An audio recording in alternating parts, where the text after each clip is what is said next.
Since we were snowed in, I decided to use my chicken breast and deer backstrap to make takeout at home. Instead of using beef like in the traditional beef and broccoli, I decided to use deer backstrap that I had on hand, and I was not disappointed.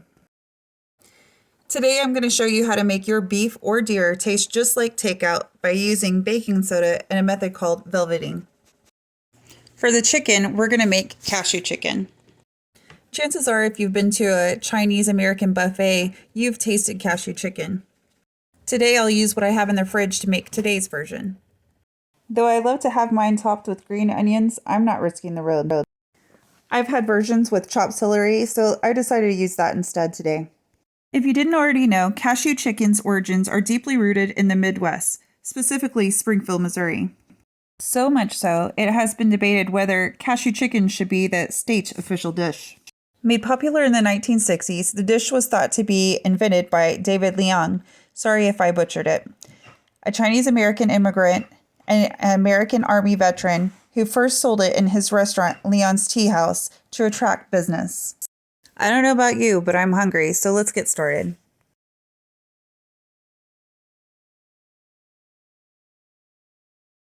Get some baking soda and sprinkle over the top to cover everything.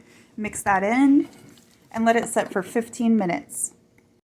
So I have some chicken breast here, and I have added about 2 tablespoons of vinegar and then filled the top up with water.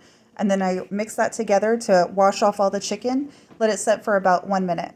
Be sure that you don't soak it over a minute because then it gives the chicken a weird texture. After you drain all the vinegar water, take it to the sink and rinse thoroughly. We rinse this thoroughly, and now we're letting it drain off. And now it's time to mix up the egg mixture mixed with soy sauce. So I have here about 3 whole eggs with about a 1/3 cup of soy sauce. And we're just going to mix that together. So if you want a lighter crust, just use egg whites and soy sauce. And then if you want a thicker crust like I do, go ahead and use the whole egg. So I have cleaned the chicken breast and cubed them. Now we're going to put it in the mixture, the egg and soy sauce mixture.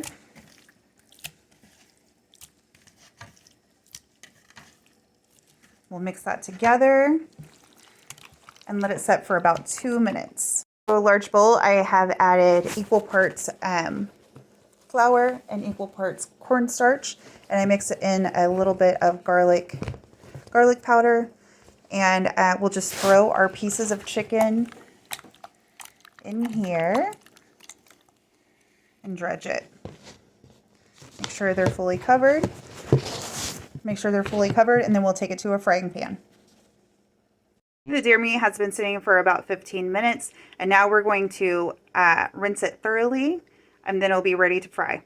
So the pieces were a little bit bigger than what I had anticipated.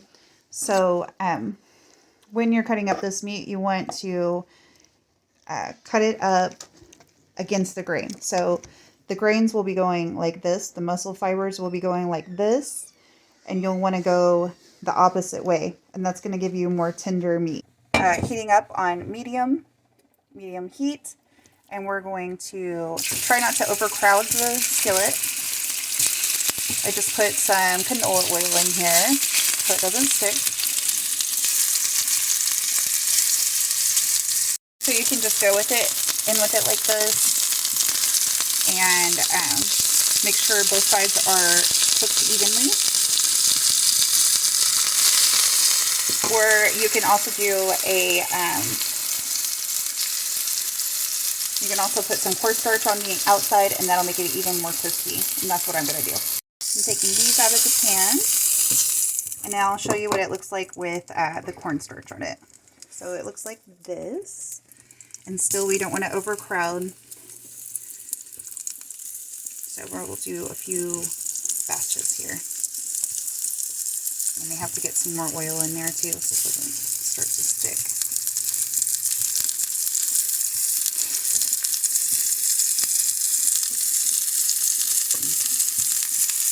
I did go ahead and cover this so it doesn't splash grease everywhere. and let it set for about 3 minutes each side or until it's completely done, because you might have different sizes of meat. Okay, I dredged all the chicken until it was completely coated. And then what was left over was the soy sauce and the egg, and I'm just going to mix some rice into that. You could still use that. And we're going to make some rice cakes as well. Add the chunks of celery here, and I might actually make those a little bit smaller. And then I did go ahead and chop up some of this ginger as well. So we'll put that in the sauce. I've taken out all the meat, and now just leave about a tablespoon of the oil that was in there. And then I have thawed these out. Broccoli and carrots here, I decided to go ahead and use carrots in mine. And you can use just the broccoli or whatever vegetables you like. I thawed it out. You can use the fresh vegetables too, and do the desired amount that you want. And then after I've thawed these out, I coated them in cornstarch, and then I'm going to add them to a heated frying pan with about a tablespoon of the oil. So whatever's left in your pan, you could just use that and dump out the rest to the side. I've added the vegetables to the frying pan, and I didn't take out those little bits at the bottom because that has a lot of flavor. So leave that. We're going to add everything back to the skillet. Okay, since we coated our vegetables with the cornstarch, this is going to help us thicken up the sauce. And to this sauce, we're going to go ahead and add a little more soy sauce.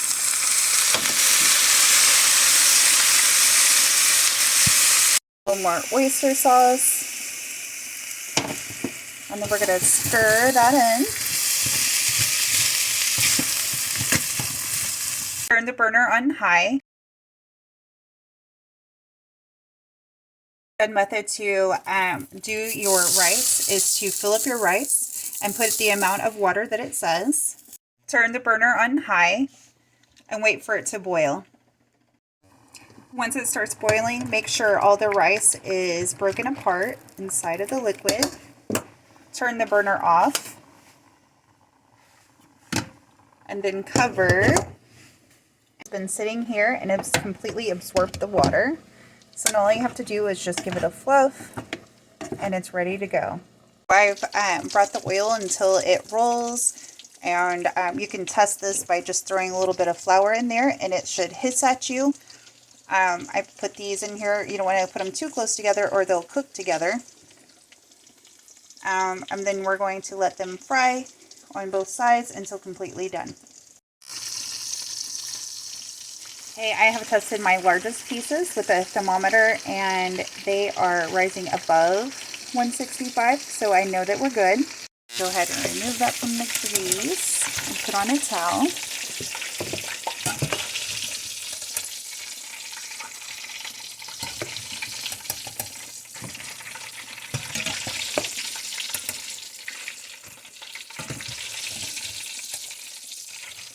And I'm going to repeat until all the chicken is done. To a measuring cup, I've added delicious beef broth that we had from a roast that we made. And then I mixed in about a tablespoon of soy sauce and about a teaspoon of the oyster sauce. And then we're just going to mix that together. Set aside. I've heated up a frying pan, and now I'm going to add in the celery. The reason why I'm just putting the celery in right now is because if you put in the ginger prematurely, it will start to get a little bit bitter. I'm going to add, you see these tops right here, these are full of flavor and they're totally edible. I like having these in my dishes. I think it gives it a good flavor and I like the texture of them. So what we have right here is the celery, and it is simmering on about 3, so medium-low heat. Or you can do it on really high heat if you want it, if you have like a wok or something like that. And I just want to make sure that these get just slightly translucent. Again, the celery is totally optional. You can add whatever vegetables that you like to it. I do like the Chinese version. It isn't as crispy or isn't crispy. and they'll have like ginger and stuff like that. So I'm doing a little bit of a mix of both right now. But if you wanted to be true to the Springfield, Missouri cashew chicken, the Asian American version, then you would leave this out. So I have this cooked to the desired consistency, and then I'm going to put it in a dish and set it aside. Okay, oil in the pan, and then add the ginger. Gonna stir that around. Gonna bring out some of those flavors. And this is on a low setting, so you don't want to burn it. Okay, I can smell it. It's very aromatic. And now I'm gonna pour the broth mixture. I'm gonna give that a stir. And then we're gonna whisk in about 1/4 cup of your desired starch. I'm out of cornstarch right now, but that would be ideal. You do about 1/4 of that, or I'm going to do about 1/4 cup of, I'm going to do about 1/4 cup of flour with some of the broth, mix it together and pour it back in there. I put the flour in here, mixed it with a little bit of the broth, and then I'm going to mix this really well. This is a slurry. Make sure there's no clumps in it because you don't want clumps in your gravy, in your sauce.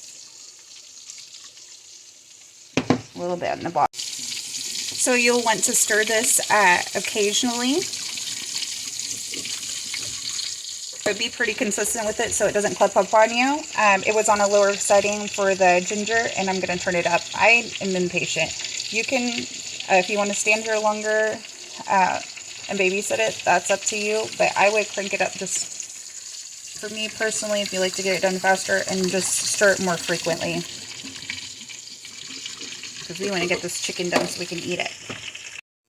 As you can see, that the consistency is starting to solidify. And we want it, you don't want it too runny, because we're going to pour this over the chicken, and you don't want it to be too soupy. So I'll let it go for a little bit longer.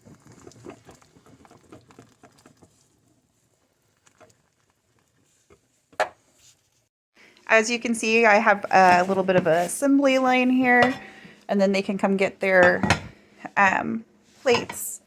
We have the chicken, the broth, and then if you want that, if you want the celery, there's that, and then of course the cashews and a little bit more soy sauce.